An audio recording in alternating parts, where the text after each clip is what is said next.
अस्सलाम वालेकुम व्यूअर्स, उम्मीद करती हूँ कि आप सब खैरियत से होंगे। अल हसन एकेडमी के साथ हमने स्टार्ट किया हुआ था 9th बायोलॉजी चैप्टर नंबर 9 था हमारे पास ट्रांसपोर्ट, जिसका टॉपिक हम डिस्कस कर रहे थे factors affecting the rate of transpiration. ठीक है, हमने कुछ फैक्टर्स देखे थे जिसमें हमने फर्स्ट जो फैक्टर था हमारे पास टेम्परेचर, देन एयर हमने देखा था। ठीक है, और एयर ह्यूमिडिटी को देखा था, एयर जो था हमारे पास मूवमेंट था, और लास्ट वाला जो फैक्टर था हमारे पास वो था लार्ज सरफेस एरिया। हमने वन बाय वन इनको डिटेल से डिस्कस किया। तो आज का जो हमारा टॉपिक है that is transport of water. ठीक है, ट्रांसपोर्ट ऑफ वाटर में बेसिकली हमने आज के जो टॉपिक है ना हमारा, इसमें हमने डिस्कस करना है कोहेजन टेंशन थ्योरी को। ठीक है, ये हमारे पास एक थ्योरी है, इसमें हम ये डिस्कस करेंगे कि किस तरह से जो प्लांट के अंदर जो अपवर्ड पानी की मूवमेंट होती है ना रूट्स से, मतलब कि सॉइल से रूट्स का अपटेक करना वाटर और साल्ट्स को, मिनरल्स को, और किस तरह से वो ऊपर अपवर्ड जो है मूवमेंट करते हैं वाटर की शूट तक या फिर aerial parts of the leaves. ठीक है, aerial parts of the plant. तो आज हम ये डिस्कस करेंगे। फ़र्स्ट ऑफ ऑल हमें ये पता होना चाहिए कि ये एक प्रोसेस होता है जिसमें क्या होता है जी, जितने भी प्लांट की हाइट होती है ना, उसमें क्या होता है कि प्लांट की हाइट में ओवरऑल, तो बेसिकली हमारे पास ये एक ऐसा प्रोसेस है जिसमें जो वाटर है वो रेस होता है कंसिडरेबल हाइट्स इन प्लांट्स। ठीक है, जिसको हम आने वाले सालों में जो हमारे पास बॉटनी है उसमें हम डिस्कस करेंगे प्लांट्स की अपवर्ड मूवमेंट को। तो इस मूवमेंट को जानने के लिए हमारे पास एक रिसर्च थी, उस रिसर्च के नतीजे में हमारे पास एक कोहेजन टेंशन थ्योरी बनी। ठीक है, इस थ्योरी के अकॉर्डिंग ये एक फोर्स होती है जो कि वाटर मॉलिक्यूल्स को क्या करती है, वाटर मॉलिक्यूल्स आ जाते हैं, सॉल्ट्स आ जाते हैं या डिज़ोल्व्ड मिनरल्स आ जाते हैं, उनको क्या करती है एक ट्रांसपायरेशनल पुल के ज़रिए, जाइलम के ज़रिए उनको क्या करती है अपवर्ड मूव करवाती है, वाटर मॉलिक्यूल्स को, साल्ट्स को और डिज़ोल्व्ड मटेरियल्स हमारे पास जितने भी आ जाते हैं मिनरल्स वगैरह। तो ट्रांसपायरेशन बेसिकली ये एक प्रेशर डिफरेंस क्रिएट करती है जो कि वाटर के मॉलिक्यूल्स को और साल्ट और जो हमारे पास मिनरल्स हैं उनको रूट्स से क्या करते हैं कि अपवर्ड मूव करवाती हैं।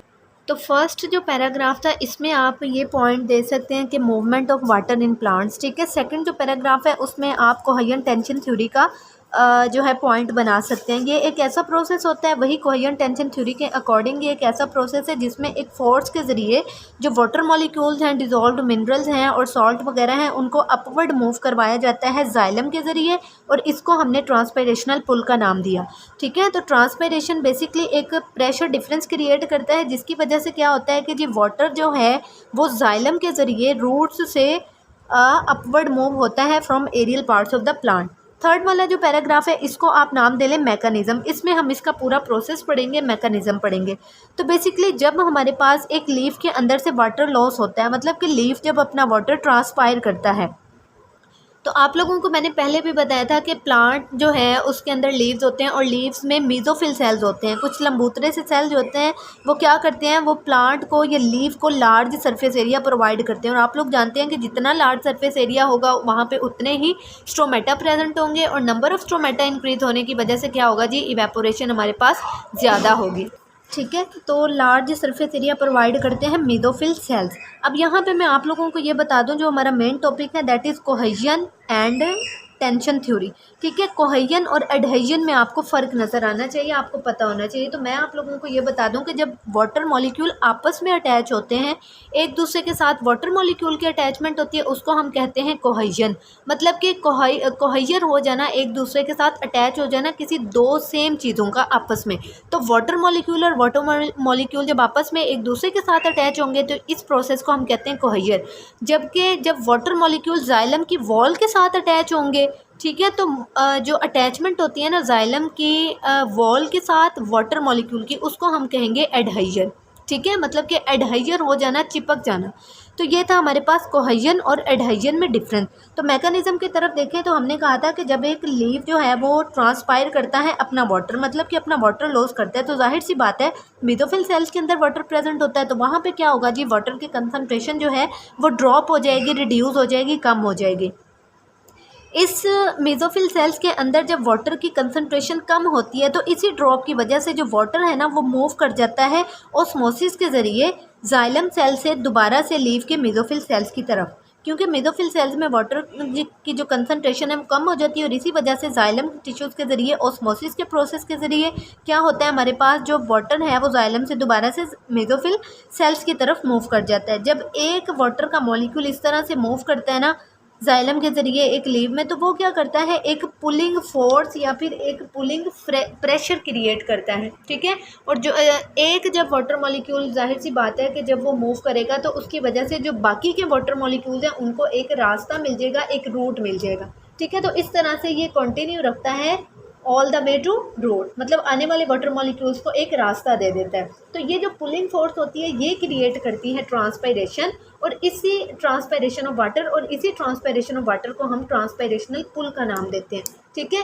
ये जो ट्रांसपायरेशनल पुल होती है ये बेसिकली ये हमारे पास एक ट्रांसवर्सली मूवमेंट भी क्रिएट करती है वाटर की, मतलब कि रूट की एपिडर्मिस से वाटर को लेके जाना कॉर्टेक्स तक और कॉर्टेक्स से पेरीसाइकिल तक।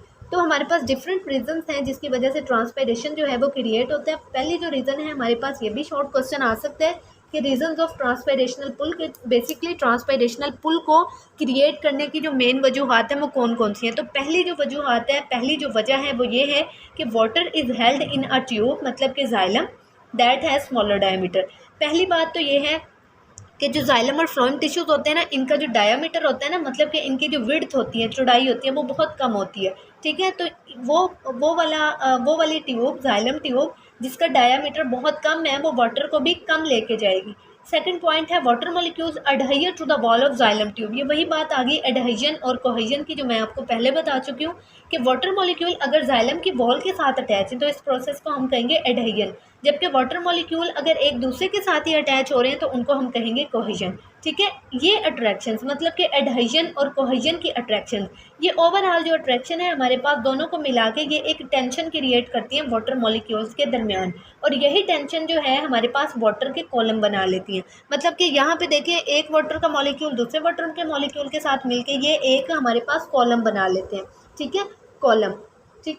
तो वर्टिकल जो रोज होती है ना हमारे पास, वर्टिकल जो लाइंस होती हैं, जो सीधी लाइंस होती हैं, उनको बेसिकली कॉलम कहा जाता है, क्योंकि वाटर जो है वो रूट्स से अपवर्ड उन्होंने मूव करना है शोर की तरफ, इस वजह से ये कॉलम के ज़रिए जाते हैं और इसी कॉलम को हम नाम दे देते हैं वर्टिकल लाइंस का, ठीक है। तो ये जो कॉलम होते हैं ना हमारे पास, इनके ज़रिए वाटर जो है वो मूव कर जाता है from root to shoot, and the water content of the soil enter in this columns. और जितना भी हमारे पास वाटर का कंटेंट होता है ना, जो सॉइल से होता है डायरेक्टली, जिसमें वाटर जो है और जो हमारे पास मिनरल्स हैं, कुछ डिजॉल्व साल्ट्स हैं, वो इस तरह से रूट से निकल के कहाँ जाते हैं जी, प्लांट की शूट तक और aerial parts of the plant. यहाँ पे डायग्राम में आप देखें, पहली जो डायग्राम है उसमें ट्रांसपायरेशन का जिक्र किया गया।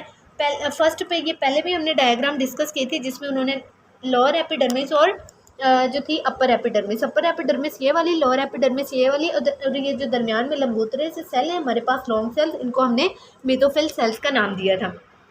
लोअर एपिडर्मिस में हमने ये भी डिस्कस किया था कि स्टोमेटा प्रेजेंट होते हैं। नीचे देखें ब्लू कलर की डायग्राम में दिखाया जा रहा है कि एडहेजन और कोहेजन का आप लोगों को कंसेप्ट दिया जा रहा है। जो वाटर मॉलिक्यूल दीवार के साथ अटैच है, मतलब कि जाइलम की ट्यूब के साथ अटैच है, जाइलम ट्यूब की वॉल के साथ, उसको एडहेजन का नाम दिया है, और जो वाटर मॉलिक्यूल आपस में अटैच है उनको कोहेजन का नाम दिया। और टेंशन में देखें कि किस तरह से वाटर मॉलिक्यूल एक दूसरे के साथ अटैच होकर कॉलम बना रहे हैं, ठीक है, वो अपनी ही एक रो बना रहे हैं, इस रो को हमने टेंशन का नाम दिया। और लास्ट पे xylem tube having small diameter, कितना छोटा सा डायमीटर है, तो जितना छोटा डायमीटर है उतना ही वो क्या करेंगे, वाटर और साल्ट्स वगैरह को ऊपर अपटेक करवाएंगे। नीचे उन्होंने सॉइल और वाटर की एग्जांपल दी हुई है कि ट्रांसपोर्ट ऑफ वाटर किस तरह से सॉइल से वाटर जो है वो ट्रांसपोर्ट होता है।